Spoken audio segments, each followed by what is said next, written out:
ሰላም በርካታ የእግር ኳስ የዝውውር መረጃዎችን ይዘን መጥተናል። እስከ መጨረሻው ድረስ መከታተላችሁን እንዳትረሱ።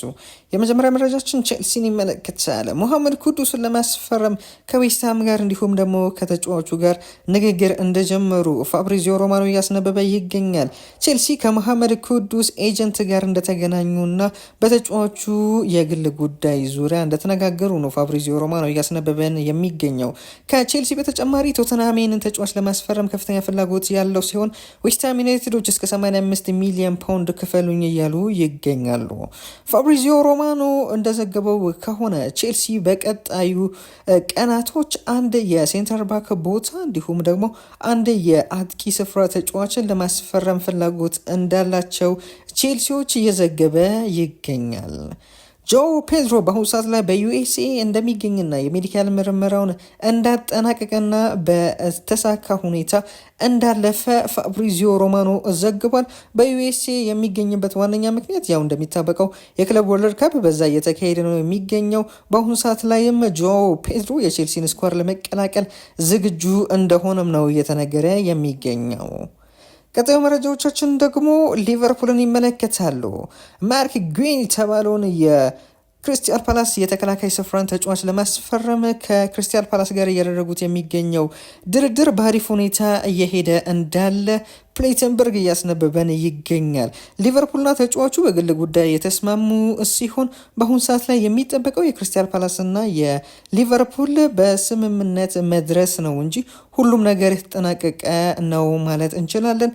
ሊቨርፑሎች ለክሪስታል ፓላስ እስከ 40 ሚሊዮን ዩሮም ለመክፈል ፈቃደኞች እንደሆኑ ነው ተያይዞ እየተዘገበ የሚገኘው።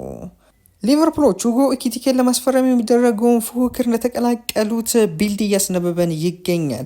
የጀርመኑ ክለብ ኢንተርክራንክ ፍራንክፈርት ይህንን ተጫዋች ማስፈረም ከፈለጋችሁ 100 ሚሊዮን ዩሮ ክፈሉኝ እያሉ ይገኛሉ። ሊቨርፑል፣ አርሰናልና ቼልሲ እንዲሁም ደግሞ ማንቸስተር ዩናይትድ የተጫዋቹ ፈላጊዎች እንደሆኑ ነው በስፋት እየተዘገበ የሚገኘው። በተለይም በክረምቱ የዝውውር መስኮት ከሊቨርፑል ይለቃል ተብሎ የሚጠበቀው ዳርዊን ኑኔዝ መውጣቱን ተከትሎ ወይም ይወጣል ተብሎ ስለሚጠበቅ በአሁኑ ሰዓት ላይ ሊቨርፑሎች በርካታ አማራጮችን እየፈለጉ ይገኛሉ። አንደኛው ተጫዋች ሁጎ ኤኪቲኬ ነው። ሌላኛው ደግሞ አሌክሳንደር አይዛክ ነው።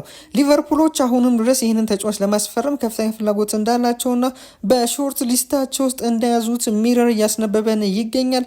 ሌላኛው ተጫዋች ደግሞ ቪክቶር ኦሲሜን ነው። ይህ የናፖሊ ተጫዋች በአሁኑ ሰዓት ላይ በጋላት ሰራይ ነው የሚገኘው። ማንኛውም ቡድን ይህንን ተጫዋች ማስፈረም ከፈለገ እስከ 80 ሚሊዮን ዩሮ ክፈሉ ሲሉ የነበሩት ናፖሊዎች አሁን ዋጋውን በመቀነስ እስከ 65 ሚሊዮን ዩሮ ከከፈላችሁ ተጫዋቹን እሸጠዋለሁ እያሉ ይገኛሉ። ሊቨርፑሎች ደግሞ ይህንን ተጫዋች ለማስፈረም ፍላጎት አላቸው።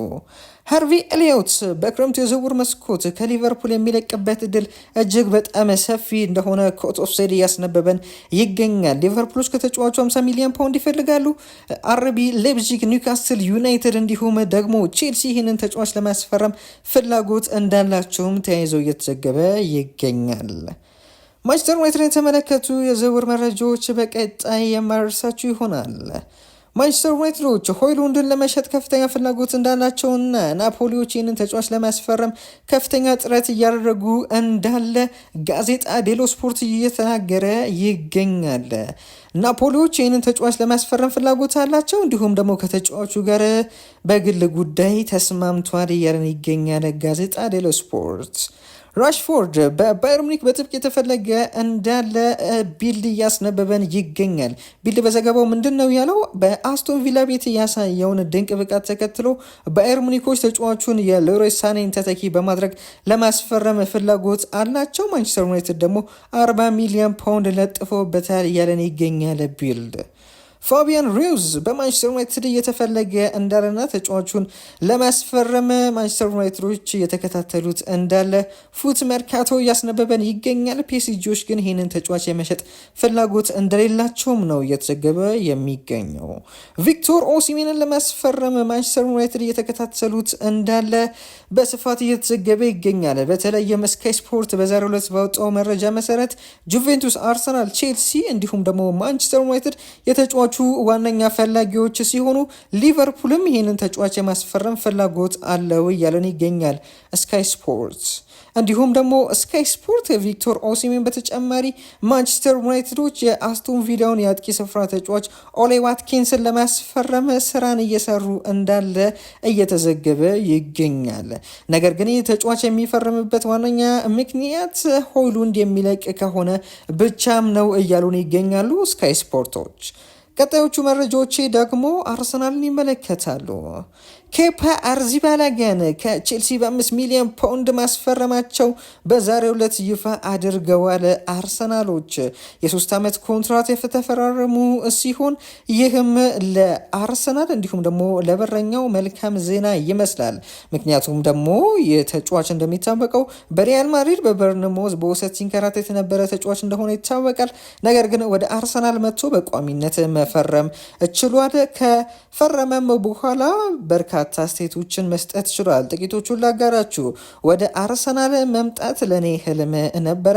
በአርሰናል መለያ መጮት ደስታን ይሰጠኛል። ለቡድኔ ሁሉም ነገሬን እሰጣለሁ እያለ ይገኛል ኬፓ አሪዛባላጋ።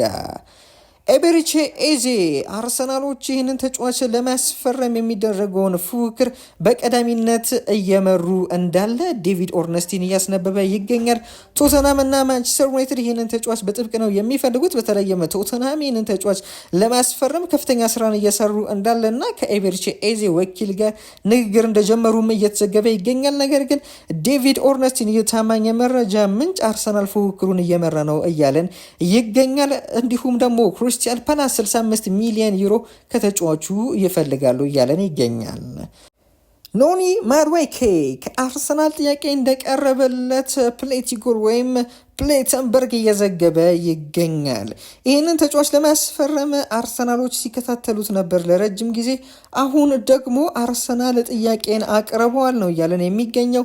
እንዲሁም ደግሞ ከተጫዋቹ ጋር ንግግርም እንደጀመሩ ነው ፕሌተንበርግ እያስነበበን የሚገኘው። ለዛሬ ያዝንላችሁ መረጃዎችን ይመስሉ ነበረ። ሰብስክራይብ፣ ላይክ እንድታረጉን እንጠይቃለን።